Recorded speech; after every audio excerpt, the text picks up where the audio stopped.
Shalom, shalom, nous vous bénissons tous au nom de Jésus-Christ de l'éternité qui est descendu aujourd'hui avec les enseignements véridiques de l'éternité pouvant nous permettre de devenir des éternels et puis retourner à l'éternité. Nous allons parler de la bénédiction avec ruse. Nous lisons d'abord Hébreux chapitre 11, verset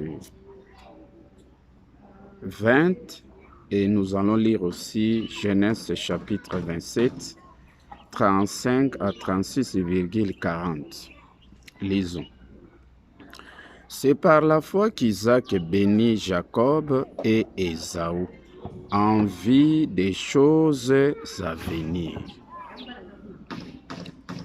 Isaac, c'est le messager du 7e âge spirituel, et le messager du 7e âge bénit les deux fils de l'Éternel. Jacob, c'est Dieu, ça c'est l'image de Dieu. Ésaü, c'est Christ. Et les deux bénéficient la bénédiction auprès du messager du 7e âge. Et vous allez voir que Jacob avait reçu sa bénédiction, c'était avec Érise, durant le règne de la première venue. Et les deux fils ici qui reçoivent la bénédiction auprès du messager du 7e âge, c'est Jacob qui a reçu la bénédiction du règne de la première venue, et la bénédiction de l'éternité était réservée à Christ. Mais tous les deux fils de l'Éternel étaient bénis par le messager du 7e âge qui est Isaac. Lisons, vous allez voir que Jacob avait reçu cette bénédiction par Ruse. Ruse, c'est une intelligence obscurcie. Alors, Genèse 27, la Bible dit ici. Isaac devenait vieux et ses yeux s'étaient affaiblis au point qu'il ne voyait plus. Alors, il appela Ésaü, son fils aîné, et lui dit, « Mon fils ». Et il lui répondit, « Mais voici, Isaac dit, « Voici donc, je suis vieux, je ne connais pas les jours de ma mort. Maintenant donc, je te prie, prends tes armes, ton carquois et ton arc, va dans les champs et chasse-moi du gibier. Fais-moi un mets comme j'aime et apporte-les-moi à manger, afin que mon âme te bénisse avant que je meure. » Cette bénédiction est destinée toujours à Christ. Mais vous allez voir que c'est par ruse, par une intelligence obscurcie, Jacob va détourner cette bénédiction pour lui revenir. Et vous allez voir à la fin, Ésaü va récupérer cette bénédiction à l'éternité. Et c'est écrit comme ça dans Genèse 27 et 35, la Bible dit ceci. Isaac dit, « Ton frère est venu avec ruse et il a enlevé ta bénédiction. » Ésaü dit, « Est-ce que parce qu'on a appelé du nom de Jacob qu'il m'a supplanté 2 fois? Il a enlevé mon droit d'aînesse et voici maintenant qu'il vient d'enlever ma bénédiction. » Et il dit, « N'as-tu point réservé de bénédiction pour moi? » Non, durant les règnes de la première venue, il n'y avait qu'une seule bénédiction. Mais il y avait une prédiction que le 7e avait prédit en faveur d'Ésaü dans verset 40. « Tu vivras de ton épée et tu seras asservi à ton frère durant les règnes de la première venue. Mais en errant librement ça et là, tu briseras son joug de dessus ton cou. » Voilà la promesse, la prédiction, la bénédiction que le messager du 7e âge avait béni le Ésaü, Christ, à l'éternité. Brisera pas aujourd'hui, durant les règnes de la première venue. Vous voyez que Jacob avait reçu cette bénédiction de régner, de dominer sur Christ et Jacob de dominer sur Ésaü, c'était par ruse. Puisque le messager du 7e âge, Isaac, lui, il voulait bénir Ésaü. La bénédiction était destinée à Christ. Mais Jacob, Dieu est venu avec ruse, puisque Jacob, dans son champ, il y a toujours la ruse du serpent. Et vous allez voir que Jacob, l'image de Dieu, il est toujours rusé, puisque dans son champ, c'est les serpents qui entrent là, c'est les serpents qui règnent. Et vous allez voir dans Genèse chapitre 3, verset 1, les serpents étaient les plus rusés de tous les animaux des champs que l'Éternel Dieu avait fait. C'est-à-dire que dans les champs de Jacob, dans les champs de Dieu, là vraiment c'est les serpents les plus rusés. Jacob est venu avec ruse. C'est-à-dire qu'il y avait un serpent, l'esprit de l'égarement, qui lui a conduit pour arracher la bénédiction de son frère Ésaü, puisque Ésaü c'est Christ et Jacob c'est Dieu, dont il est venu par ruse. C'est comme ça, le messager du 7e âge avait prédit qu'en errant, tu vivras de ton épée. C'est-à-dire que tu vas vivre au travers de ton enseignement spirituel du commencement, puisque l'épée ici, c'est l'enseignement spirituel du commencement. Éphésiens 6, 17, prenez aussi le casque du salut et l'épée de l'esprit, qui est la parole de Dieu en Christ. Alors, cette parole ici, c'était comme ça que, par ruse, que Dieu avait arraché cette bénédiction durant les règnes de la première venue. Ruse, une intelligence obscurcie. Et pourtant, la bénédiction était destinée à Christ, Ésaü. Et c'était une promesse ici. Les messagers du 7e âge avaient promis à Ésaü, avaient promis à Christ que tu vivras de ton épée. Et là, c'est verset dans Genèse 27 et 40. Et tu seras asservi à ton frère. C'est-à-dire que durant les règnes de la première venue, tu seras toujours inférieur à ton frère. C'est-à-dire que Dieu sera ton chef durant les règnes de la première venue. Il va dominer sur toi parce qu'il a arraché cette bénédiction par une intelligence obscurcie. Et pourtant, la bénédiction était destinée à Ésaü, à Christ. Mais il y a une promesse ici à la fin. Mais en errant librement ça et là, ça dit que en continuant à progresser dans les mélanges ça et là, tantôt dans la pensée spirituelle, tantôt dans la pensée humaine, tu briseras son joug de dessus ton cou. Ça dit que tu vas les surmonter, tu vas les dépasser à l'éternité, à la seconde venue. Là, tu vas briser cet asservissement.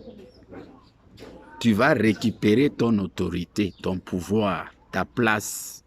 C'est à l'éternité, c'est à la seconde venue. C'était une prédiction. C'est comme ça que vous allez voir là, dans Hébreu, Isaac bénit Jacob et Ésaü.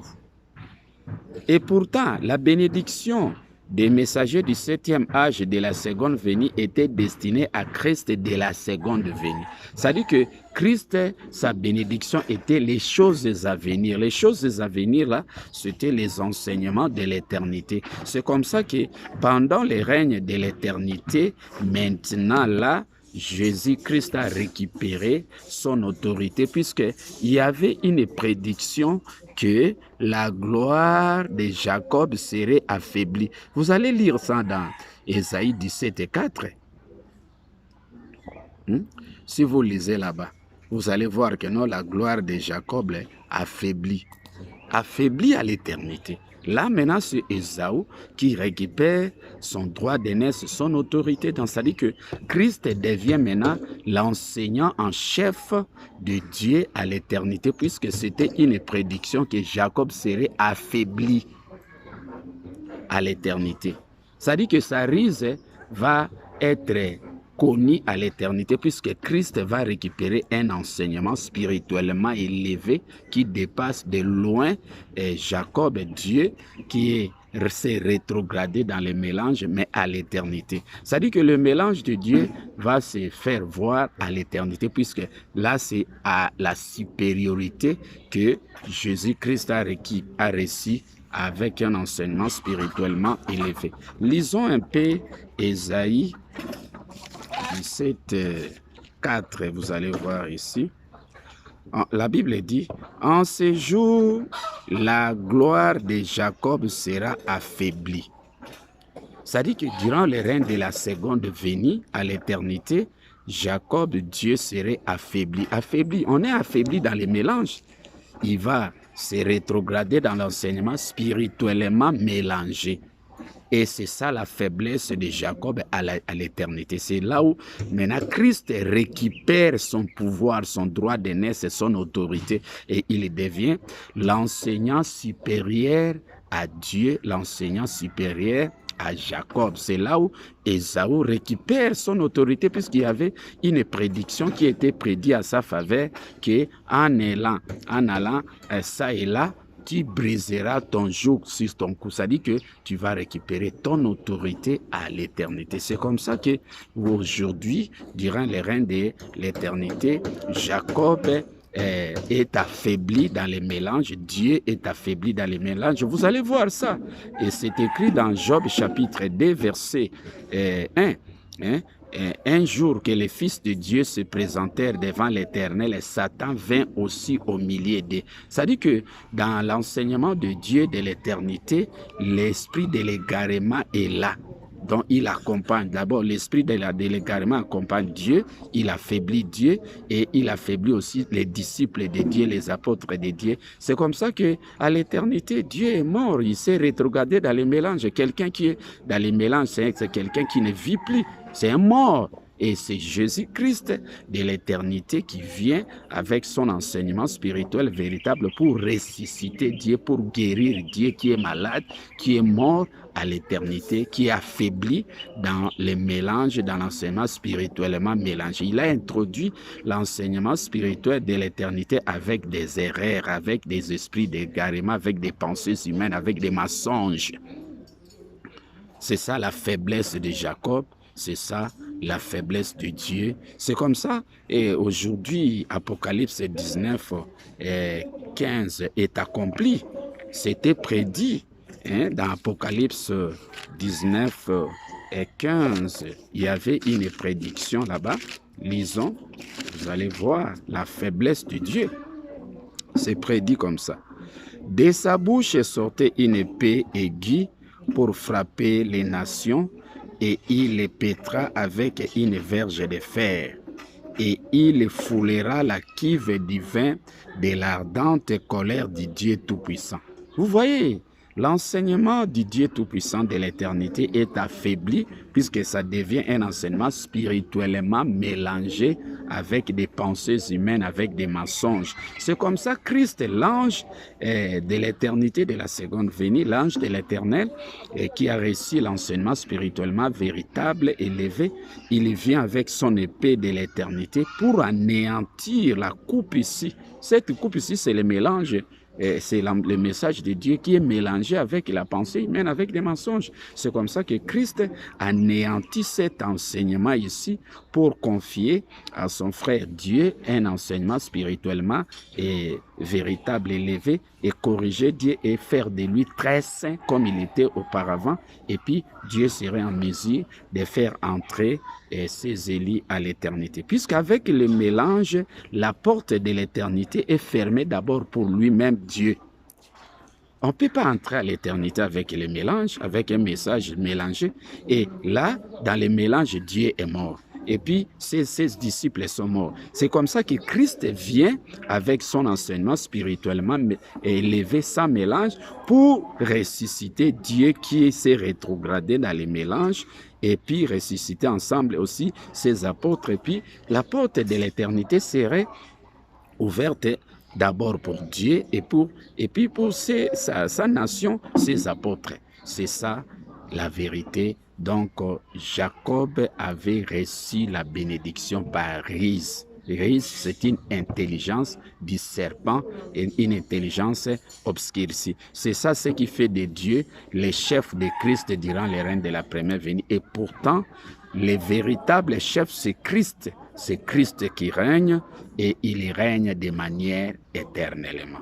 Que l'Éternel vous bénisse et qu'il vous accorde cette opportunité à amasser les enseignements, les révélations de l'éternité pouvant vous permettre à devenir des éternels et puis retourner à l'éternité. Que l'Éternel vous bénisse.